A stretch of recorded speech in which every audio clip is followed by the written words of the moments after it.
Estamos con nuestra serie La Palabra del Domingo. Se trata pues de comentar los textos bíblicos de la liturgia dominical.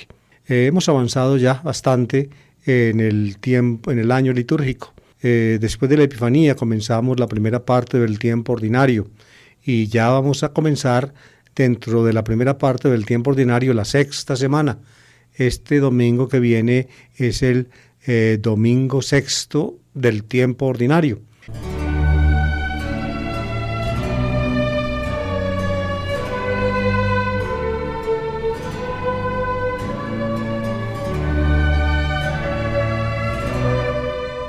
Tres lecturas están fijadas para este domingo. La primera del Antiguo Testamento, un texto del profeta Jeremías en el capítulo 17. La segunda, un texto de la primera carta a los Corintios en el capítulo 15. Y la tercera, es decir, el Evangelio, un texto de Lucas en el capítulo 6, versículos 17 y siguientes. Es decir, estamos en el ciclo C de los domingos. Y en el ciclo C de los domingos se prefiere el Evangelio de Lucas, así como en el ciclo A se prefiere Mateo y en el ciclo B Marcos. Pues bien, vamos entonces a estudiar o a reflexionar sobre todas y cada una de las tres lecturas.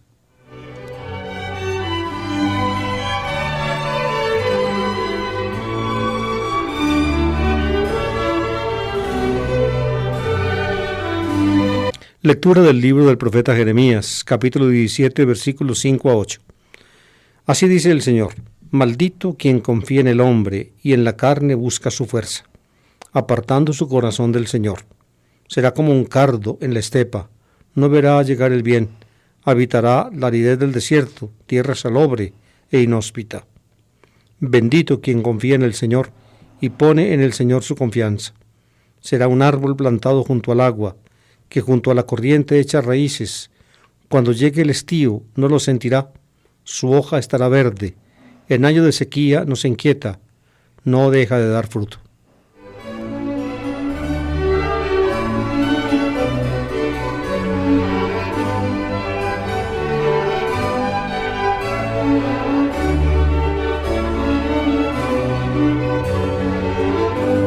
El texto que escuchamos es una derivación, naturalmente una composición en la escuela del profeta Jeremías, una composición muy cuidadosa, porque si ustedes escucharon bien, podrán ver que tiene dos partes que se corresponden antitéticamente la una con la otra. La primera comienza, maldito quien confía en el hombre, y la segunda, bendito quien confía en el Señor. El hombre, el Señor, confía. Son, por tanto, frases antitéticas. Maldito quien confía en el hombre, bendito quien confía en el Señor. Y luego se desarrolla en ambas partes una metáfora agrícola. Los cultivos, el árbol, quien confía en el hombre, es como un cardo en la estepa, es decir, una maleza que nace en el desierto. No verá llegar el bien, habitará la aridez del desierto, tierra salobre e inhóspita, es decir, en el desierto solamente brota maleza. El desierto no tiene la humedad necesaria para cultivos más especializados y más útiles. Cardos, zarzas, rastrojos brotan en el desierto. En cambio, el que confía en el Señor se parece a un árbol plantado junto al agua, que junto a la corriente echa raíces. Cuando llegue el estío no lo sentirá, su hoja estará verde, en año de sequía no se inquieta, no deja de dar fruto. Ahí están las dos comparaciones. El que confía en el hombre es un cardo en el desierto, que no da fruto y no puede darlo. El que confía en el Señor es un árbol plantado junto al agua. Aún en tiempo de sequía produce fruto porque tiene humedad. Entonces la comparación es evidente. Yo pienso que este texto de Jeremías inspiró también la composición del Salmo 1, del Salmo primero del Salterio. Precisamente por eso, después de esta lectura, este domingo se tomará como canto interleccional el Salmo 1, que tiene el mismo tema: dichoso el hombre que no sigue el consejo de los impíos, ni entra por la senda de los pecadores, ni se sienta en la reunión de los cínicos, sino que su gozo es la ley del Señor y medita su ley día y noche. Fíjense, ya acá el Salmo desarrolla el tema de la ley, de la Torá, que es un tema más especializado. El tema en el texto de Jeremías, el tema de la Torá no es explícito, está en el fondo, pero no reluce. En cambio, en el Salmo sí. El Salmo, a mi juicio, es posterior, pero inspirado en el texto de Jeremías. Y sigue así el Salmo: será como un árbol plantado al borde de la sequía, da fruto en su sazón, y no se marchitan sus hojas, y cuando emprende tiene buen fin. Ese es el hombre, pues, que sigue la ley del Señor. El hombre que se aparta de los malvados. El hombre que no entra en la reunión de los cínicos. El hombre que medita en la ley del Señor, como un árbol. El mismo tema de la palabra de Jeremías. Y viene luego la parte antitética: no así los impíos, no así. Serán paja que arrebata el viento. Porque el Señor protege el camino de los justos, pero el camino de los impíos acaba mal. En correspondencia con el texto de Jeremías, pues, los justos son el que equivalen al hombre que pone su confianza en el Señor, y los impíos equivalen al hombre que pone su confianza en el hombre. El primero es bendito, el segundo es maldito. La conexión entre el Salmo y el texto de Jeremías, pues, es manifiesta.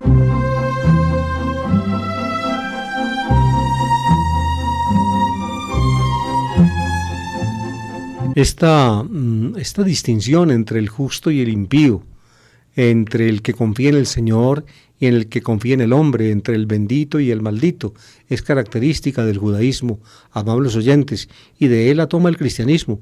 En el fondo, el cristianismo desarrolla estos mismos temas, los conserva, los mantiene. Sin embargo, nunca podrá el cristianismo prescindir de las intuiciones de Jesús, que evidentemente sin ir se lanza en ristre contra las convicciones del judaísmo en el cual nació y se formó. Sin embargo, la relativiza. ¿Por qué? Porque Jesús no permite una distinción tan abrupta y tan definitiva entre el bueno y el malo, entre el justo y el impío, y esta es la gran revolución de Jesús. Según él, también los impíos tienen una oportunidad. Dios es el que se las da.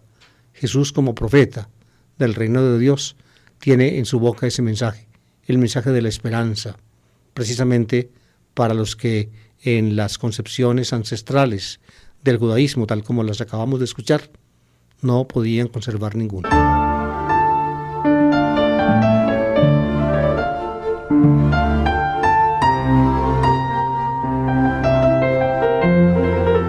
Hace ya varios domingos, en la segunda lectura, hemos estado escuchando textos de la primera carta a los Corintios, del capítulo 12, luego también el capítulo 13 y luego el capítulo 15. El capítulo 12, los dones espirituales, ta pneumatica, como los llama el apóstol, carismata, carismas. El capítulo 13, el amor. Y el capítulo 15, el tema de la resurrección. El domingo pasado escuchamos el comienzo del capítulo 15. Pablo, ante los problemas de Corinto, toca el tema de la resurrección porque parece, y aquí lo vamos a escuchar ya explícitamente, que en Corinto había grupos, o había un grupo, tal vez el mismo, que insistía tanto en los dones del éxtasis, en los dones, digamos, extáticos, luminosos, que era por lo menos ambiguo ante la resurrección de los muertos. Entonces Pablo, al comienzo del capítulo 15, le recuerda el querigma fundamental, el anuncio fundamental, es decir, el evangelio, y también entonces le recuerda los contenidos de la fe que ellos recibieron por el evangelio, y les dice que la resurrección de Jesús al tercer día, según las Escrituras, es parte integrante del querigma. Eso es lo que él dice del evangelio, y que eso no se puede suprimir, y que en esa predicación coincidieron todos los predicadores, desde los primeros testigos, Cefás, es decir, Pedro, y los 12, hasta él, que fue el último que recibió de Jesús como un aborto, recibió de Dios la revelación del resucitado. Así tanto ellos como yo, así predicamos, y así vosotros habéis creído, dice él en el último versículo del texto que escuchamos el domingo pasado. Pues bien, Lo que sigue, lo que vamos a escuchar enseguida, es la continuación de ese texto. Pues bien, sí, la resurrección de Jesucristo al tercer día, según las Escrituras, es parte insustituible del querigma, del Evangelio. Entonces, ¿cómo es que en Corinto hay gente que no lo acepta? Pablo, ese es el argumento que utiliza Pablo en el texto que vamos a escuchar enseguida.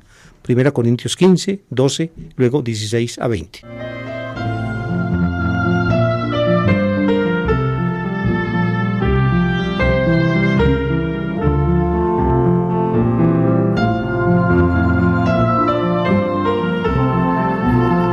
Hermanos, si anunciamos que Cristo resucitó de entre los muertos, ¿cómo es que decía alguno que los muertos no resucitan? Si los muertos no resucitan, tampoco Cristo resucitó. Y si Cristo no resucitó, vuestra fe no tiene sentido. Seguís con vuestros pecados. Y los que murieron en Cristo se han perdido. Si nuestra esperanza en Cristo acaba con esta vida, somos los hombres más desgraciados. Pero no. Cristo resucitó entre los muertos, el primero de todos.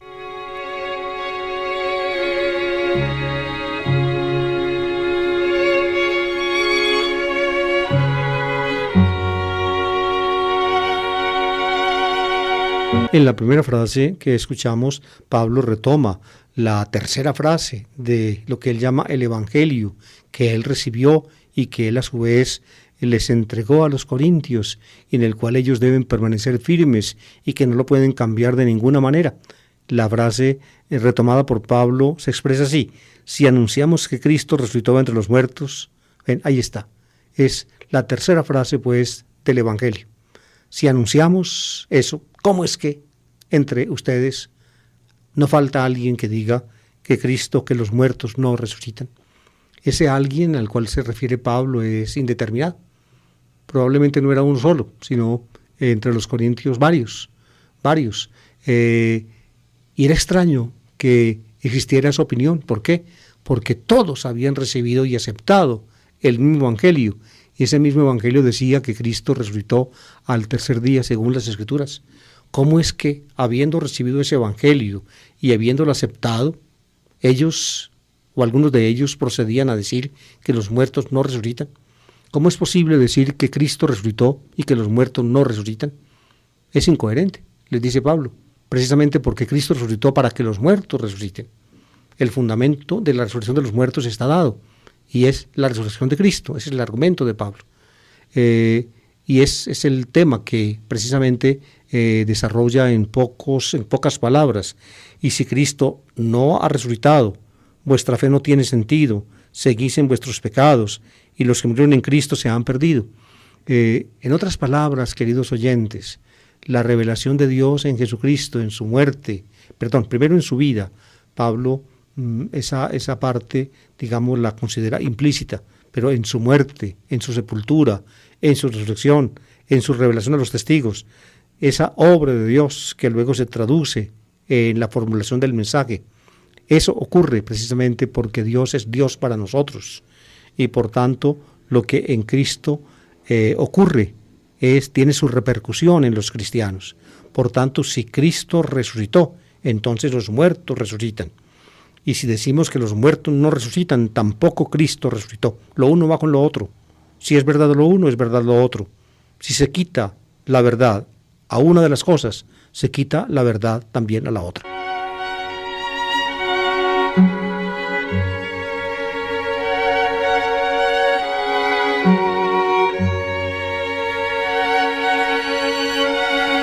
Dos consecuencias tiene, por tanto, según Pablo, expresas en este texto, que el hecho de la negación de la resurrección de Cristo. Primero, la fe nuestra no tiene sentido y seguimos siendo pecadores, porque por la fe nosotros aceptamos el Espíritu de Dios que precisamente nos hace pasar de la muerte a la vida, perdonándonos nuestros pecados. Y la otra consecuencia es esta: no hay esperanza. Si Cristo no resucitó, no hay esperanza. Los creyentes en Cristo que han muerto se han perdido, como dice él, se han perdido, es decir, no son nada. Han llegado a la nada.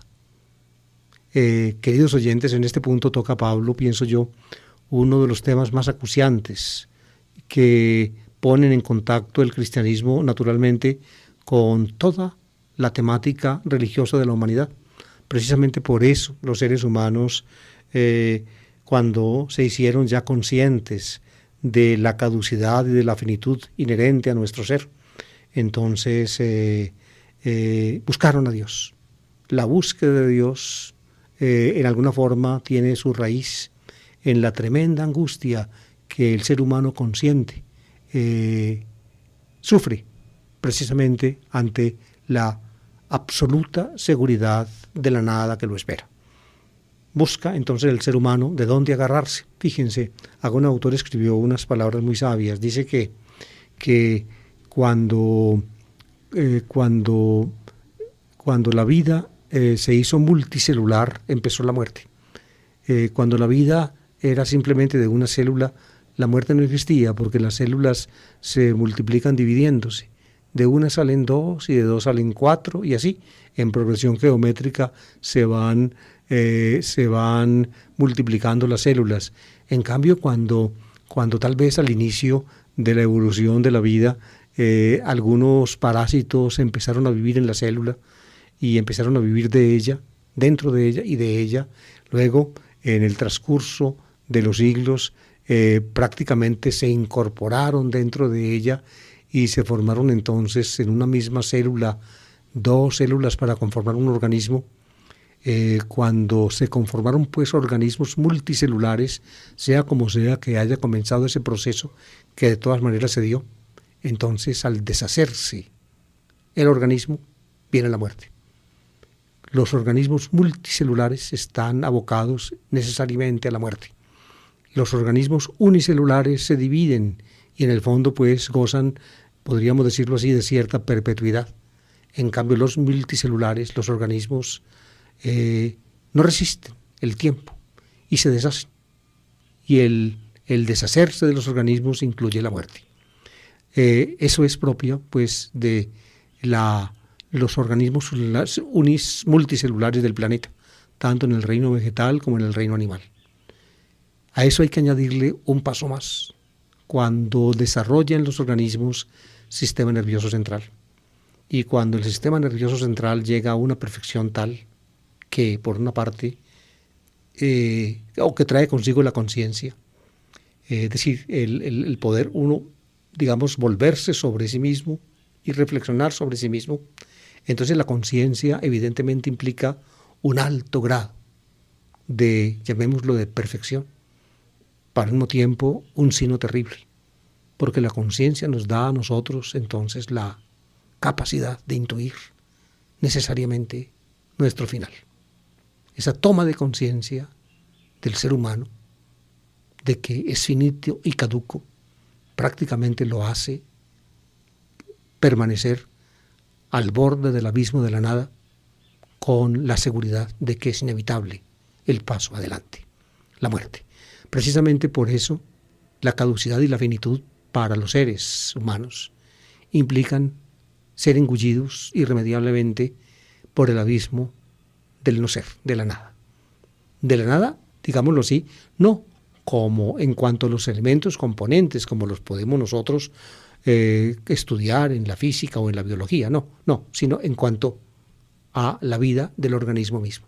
El organismo mismo, al deshacerse, deja de ser organismo. Eso implica para el ser humano entonces también la pérdida de su propio yo, de su propia identidad.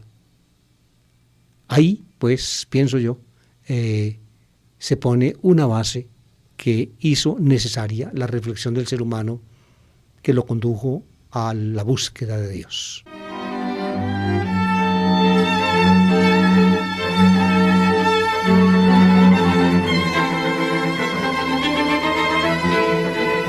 De esta manera, pues, la fe cristiana, con la fe en Cristo, en la resurrección de Cristo, y por tanto también en la resurrección de los muertos, se toca con la esencia misma del fenómeno humano de la religión. En el fondo se trata, pues, del cultivo de la misma esperanza, La connotación específicamente cristiana de esto es que evidentemente es un don de Dios y que ese don de Dios se reveló en Jesús, que fue resucitado por Dios de entre los muertos. Esa es la fe cristiana específica, pero básicamente entonces la esperanza cristiana que se traduce en la expresión Cristo fue resucitado y por tanto nosotros también seremos resucitados. Ahí está la fe cristiana. Esta fe cristiana es una expresión ya específica dentro de nosotros mismos de la esperanza básica de todas las religiones.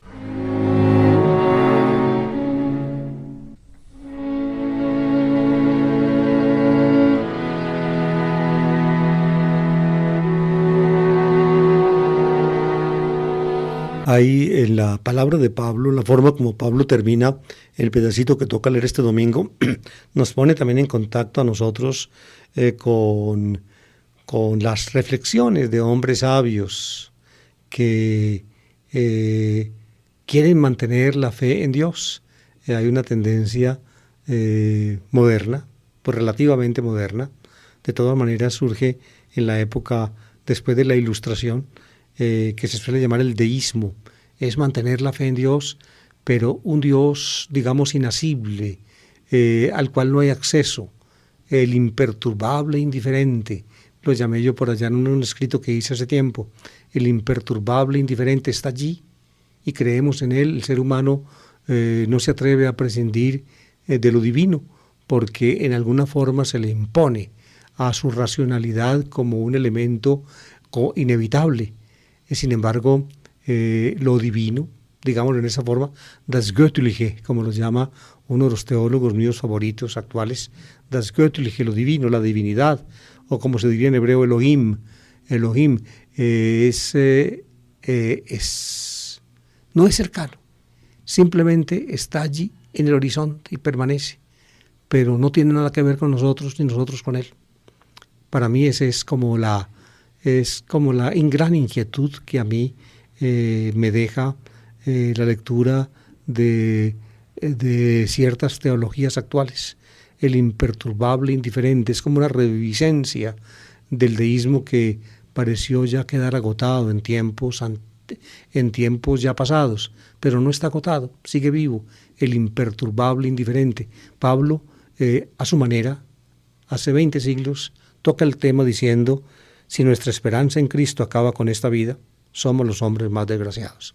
Es decir, digámoslo en el lenguaje del deísmo, si Dios está allí, pero nada tiene que ver con nosotros y nosotros con Él, entonces ¿para qué Dios? ¿Qué oficio tiene Dios para nosotros si finalmente nada tiene que ver Dios con nosotros? Ese tener que ver Dios con nosotros en la fe cristiana es precisamente la resurrección de Cristo y de los muertos. Es decir, tiene que ver con nosotros, está con nosotros, es Dios para nosotros. Un hermoso libro de una cristología evidentemente incompleta, pero hermosa, de un autor holandés de los años 70, se llamaba Piet Schoenberg, que se llamaba Un Dios para los hombres, hablando de Cristo, un Dios para los hombres. Seguramente se le pondrán muchos reparos a la cristología de este teólogo. Sin embargo, su intuición básica, pienso yo, es acertada. Eso es Cristo para nosotros, un Dios para nosotros. Es decir, a Dios le importamos y Dios nos importa. No nos importa Dios como un principio por allá que miramos ajeno, no como el imperturbable indiferente, sino como alguien que finalmente en Jesús, en su resurrección, nos ha dicho: me importan, me interesan, ustedes son para mí.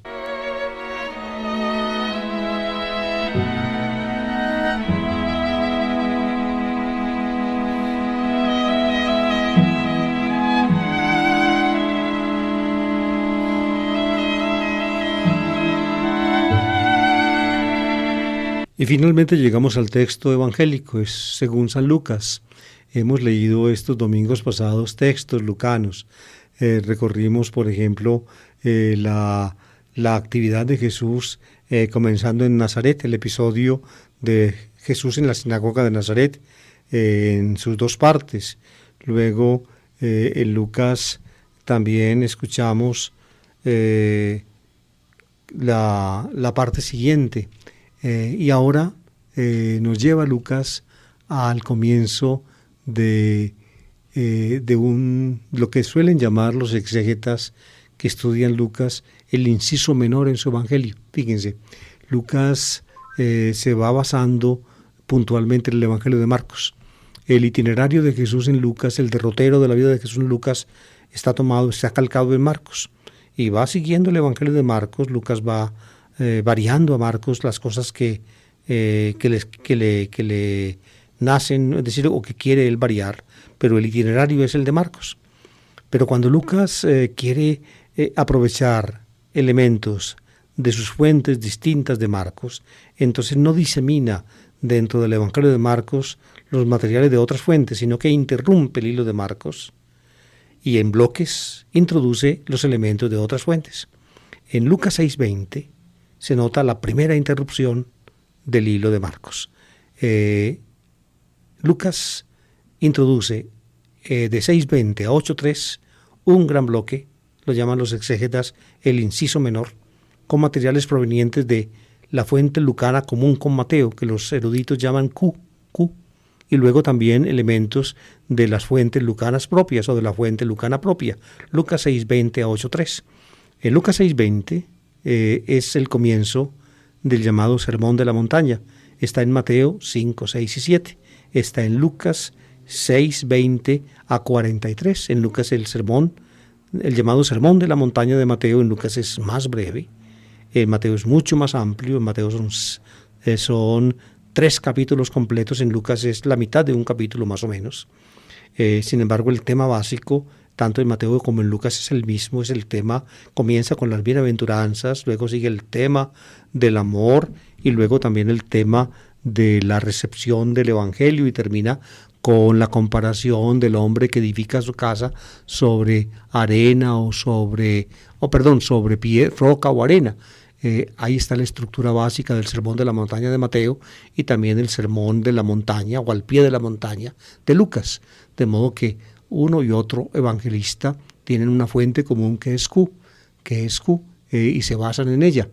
Fíjense, la comparación entre Mateo y Lucas lleva a los exegetas actuales a precisar hasta donde es posible el derrotero o el ordenamiento de esa fuente.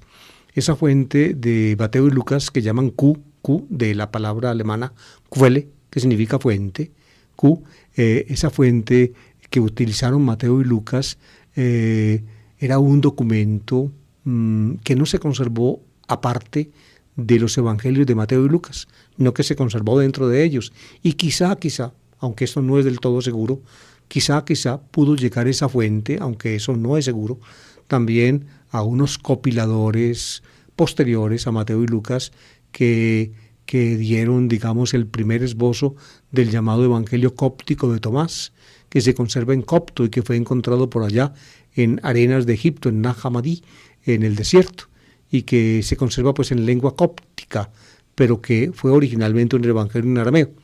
Es decir, todo esto es un poco complicado, yo entiendo, sin embargo, les digo eso. Ese documento que llaman Q comenzaba con la historia de la predicación de Juan Bautista. Probablemente contenía cómo Jesús se puso en contacto con Juan Bautista. No es seguro que en ese documento se hubiera contado el bautismo de Jesús, aunque tampoco es descartable. Y luego ese documento seguía con las tentaciones de Jesús. Mateo y Lucas traen en conjunto o en común todo eso. Marcos tenía un relato paralelo a ese que Mateo y Lucas también conocen. Y una vez que se contaba eso en Q, parece que comenzaba un primer e importante resumen de la predicación de Jesús. Es el Sermón de la Montaña de Mateo 5, y es el Sermón al pie de la montaña de Lucas capítulo 6, versículo 20. Ahí, pues, en ese punto, fíjense, Mateo y Lucas se apartan del hilo de Marcos Mateo para meter todo su sermón de la montaña y Lucas para meter este sermón al pie de la montaña, como se le puede llamar, porque según Lucas Jesús no lo dice arriba en la montaña como Mateo, sino que lo dice cuando bajaba de la montaña en un llano. De ahí que a los exégetas para este texto lucano tengan dos títulos. Uno dice el sermón al pie de la montaña y otro el sermón de la llanura. Utilicen ustedes el nombre que prefieran.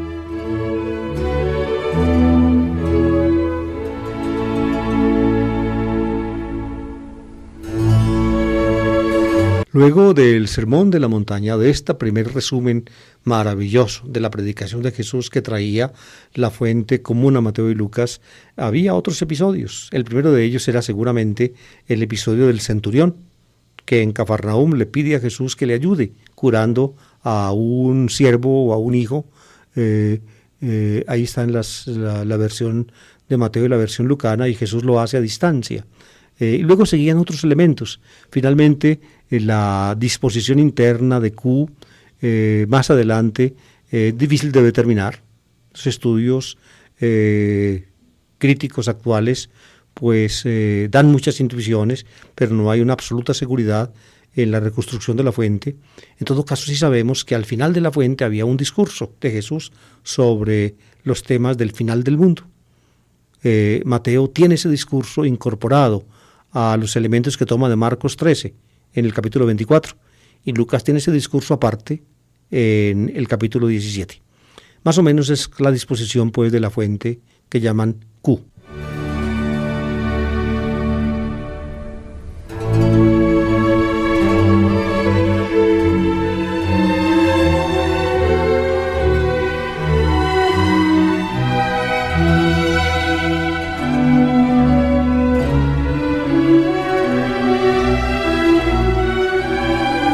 Los eruditos o el equipo designado por Pablo VI después del Vaticano II para preparar los leccionarios trajeron pues para este domingo el texto de Lucas 6, 17 y luego 20 a 26.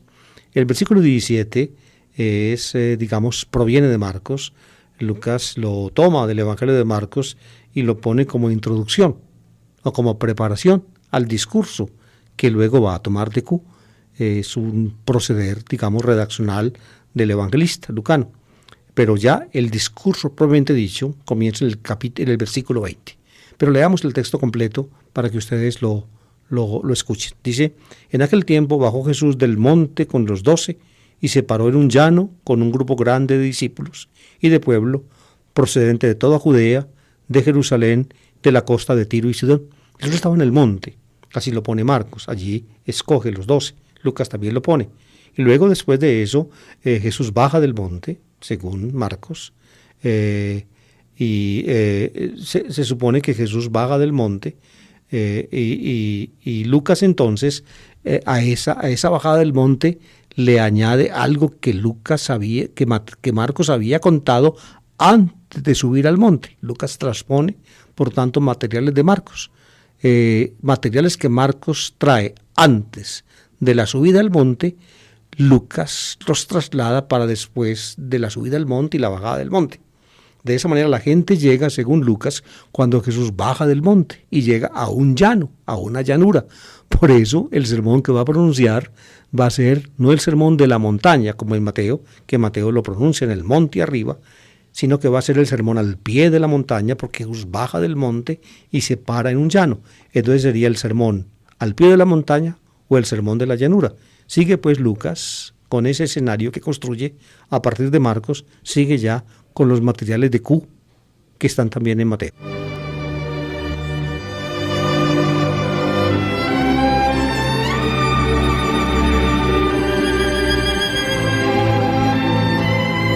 Él, levantando los ojos hacia sus discípulos, les dijo: dichosos los pobres, porque vuestro es el reino de Dios. Dichosos los que ahora tenéis hambre, porque quedaréis saciados. Dichosos los que ahora lloráis, porque reiréis. Dichosos vosotros cuando os odien los hombres, y os excluyan, y os insulten y proscriban vuestro nombre como infame, por causa del Hijo del Hombre. Alegraos ese día y saltad de gozo, porque vuestra recompensa será grande en el cielo. Esto es lo que hacían vuestros padres con los profetas. Pero ay de vosotros los ricos, porque ya tenéis vuestro consuelo. Ay de vosotros los que estáis saciados, porque tendréis hambre. Ay de los que ahora reís, porque haréis duelo y lloraréis. Ay si todo el mundo habla bien de vosotros. Eso es lo que hacían vuestros padres con los falsos profetas.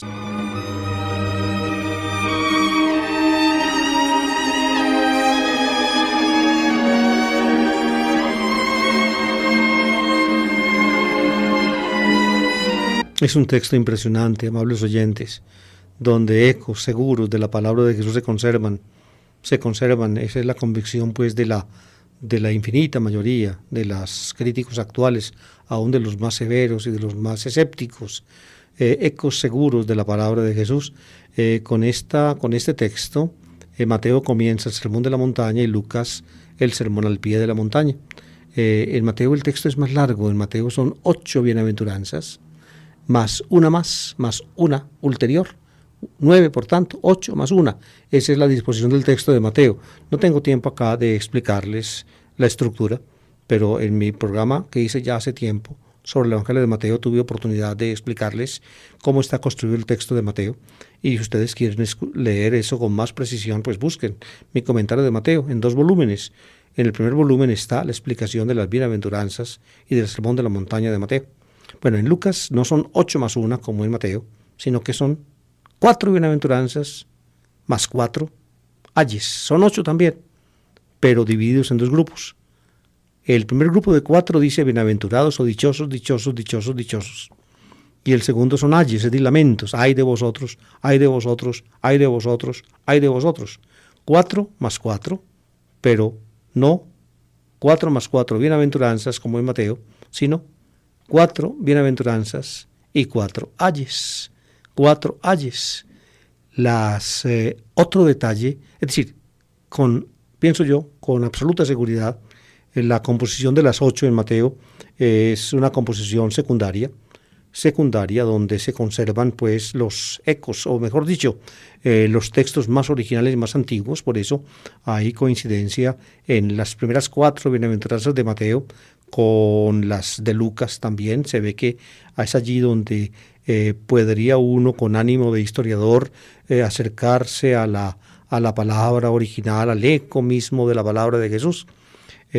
Pues bien, las 8 de Mateo son una composición ciertamente secundaria donde la teología del evangelista reluce, y están, oigan esto, escritas en tercera persona del plural, ellos.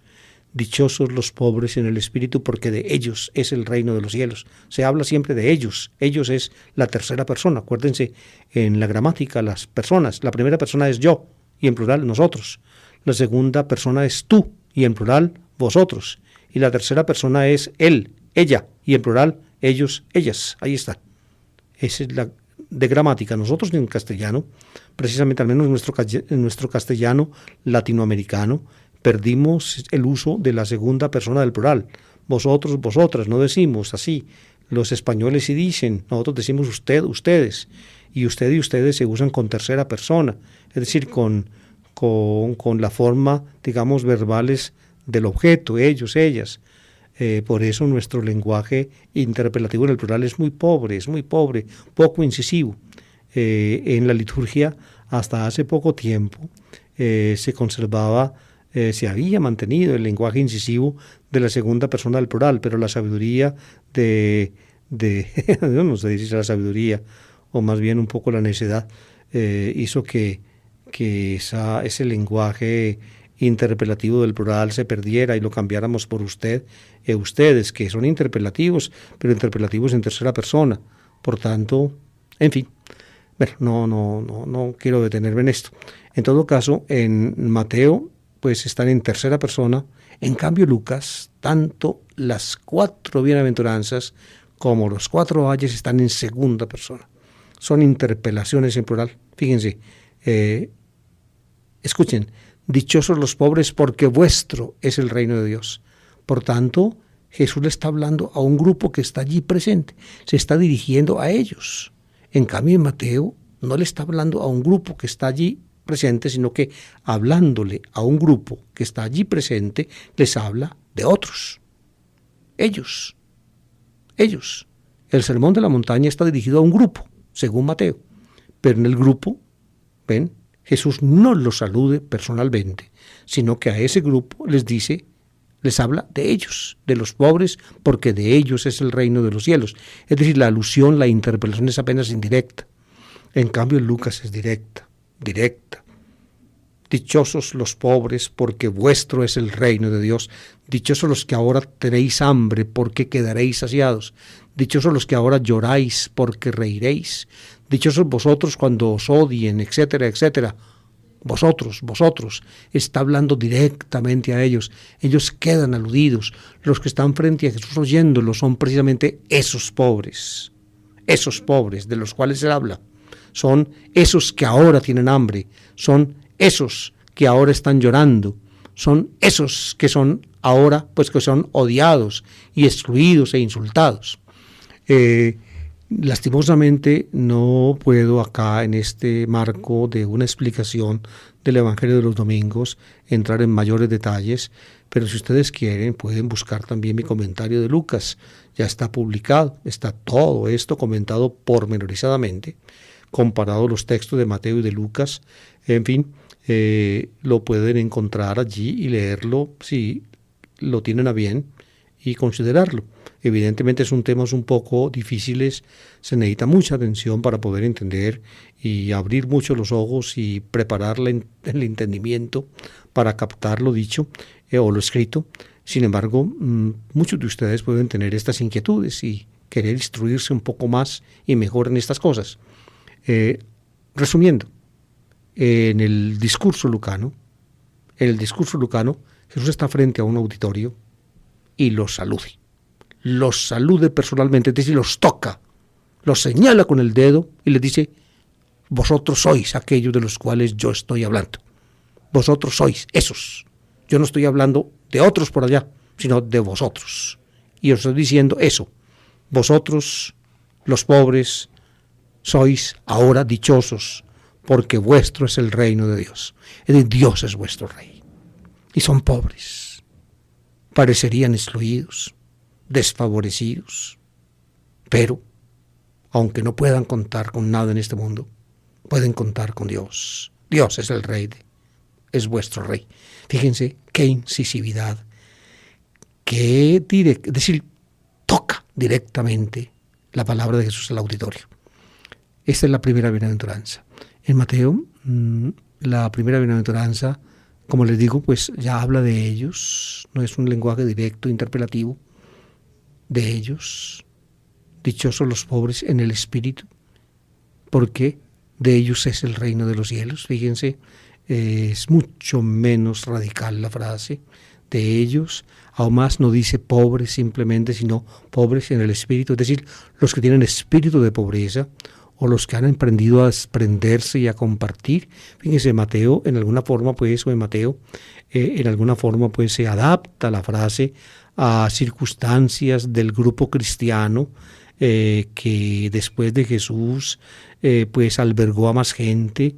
Entre esas personas que albergó había gente que tenía bienes y que entró al grupo, y entonces esta formulación de la bienaventuranza entonces se refiere a ellos para que ellos sean capaces de ser pobres en el espíritu, es decir, tener espíritu de pobreza, ser capaces de compartir.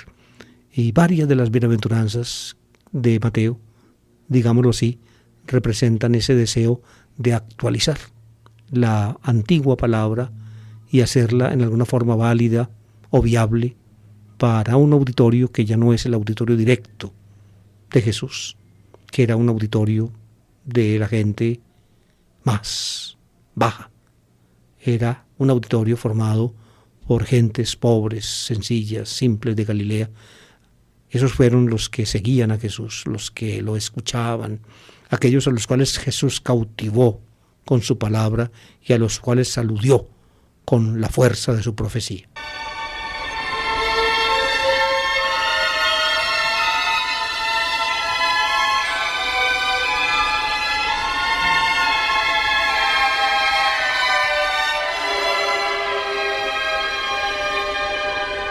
La segunda bienaventuranza es esta: dichosos los que ahora tenéis hambre. Ahora tenéis hambre. Son pobres y no tienen que comer. Ahora, Lucas lo enfatiza, parece que ese ahora nin es el adverbio griego, es de la redacción lucana. Ahora tenéis hambre, tienen hambre. Más adelante contará el Evangelio que Jesús estuvo alguna vez frente a una muchedumbre con hambre y multiplicó el pan y el pescado para ellos. Dichosos los que ahora tenéis hambre, porque quedaréis saciados.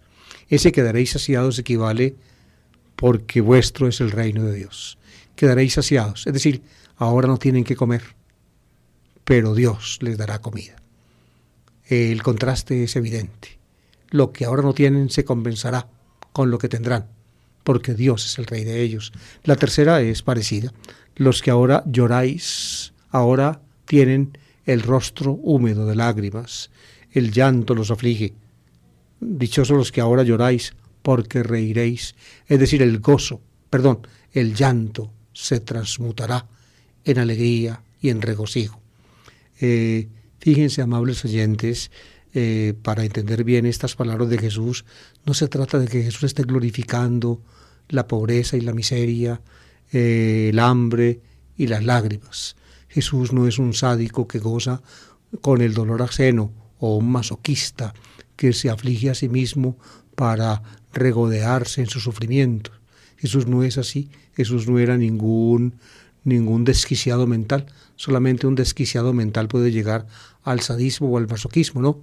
Jesús era un convencido de que finalmente estos males del mundo están allí y que por esa gente que sufre no responde nadie. Jesús entonces quiso decirles: Dios responde. Dios es para ustedes. Mantengan la confianza. No cejen en el empeño. Mantengan la esperanza. Es lo que él dice. No es, por tanto, la glorificación de la miseria, del hambre y de las lágrimas, no. Es la infinita certeza de que cuando uno es pobre, de que cuando uno tiene hambre y cuando uno llora, tiene quien responda por uno. Dios, ni más ni menos que Dios. Esa es la confianza de Jesús.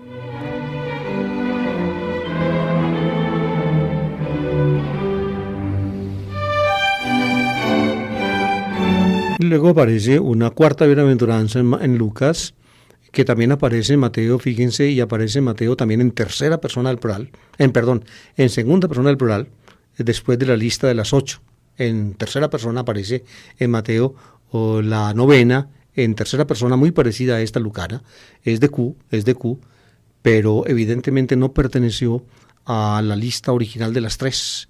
Los pobres, los que hambrientos y los que lloran, ¿no? Es ulterior, y la investigación crítica pues muestra como resultado, pienso yo, muy probable, y es que esa cuarta bienaventuranza se haya formulado siguiendo el espíritu de las anteriores en el grupo cristiano cuando empezó a ser perseguido. Entre los judíos, los cristianos fueron formando un grupito que se distinguía del resto de los judíos por muchas cosas, entre ellos porque aceptaba a Jesús, porque lo consideraba el Mesías, porque esperaba su venida, Maránata, Señor ven, y poco a poco no solamente las autoridades judías del templo y los grupos letrados de los fariseos y de otros conventículos judíos los fueron poniendo a un lado y considerando indeseables, sino que también en el pueblo fueron teniendo estos cristianos dificultades. Se vieron perseguidos, se vieron insultados. Decirse seguidor de Jesús era prácticamente declararse infame. Proscriban vuestro nombre como infame, es decir, sin derecho a fama alguna, a causa del Hijo del Hombre. El Hijo del Hombre evidentemente aquí es Jesús mismo. Dichosos vosotros, pues, cuando os pase todo eso. Alegraos ese día y saltad de gozo. Ese día, fíjense, ese día y saltad de gozo. Es ese día, ese día que se dice: los que ahora tenéis hambre y los que ahora lloráis. Ese día cuando os excluyan y los traten mal y os insulten y os arrojen lejos y digan que ustedes ya salieron del judaísmo. Ese día, alégrense, porque vuestra recompensa será grande en el cielo. Es decir, con esta exclusión en la tierra, contrasta la inclusión en el cielo.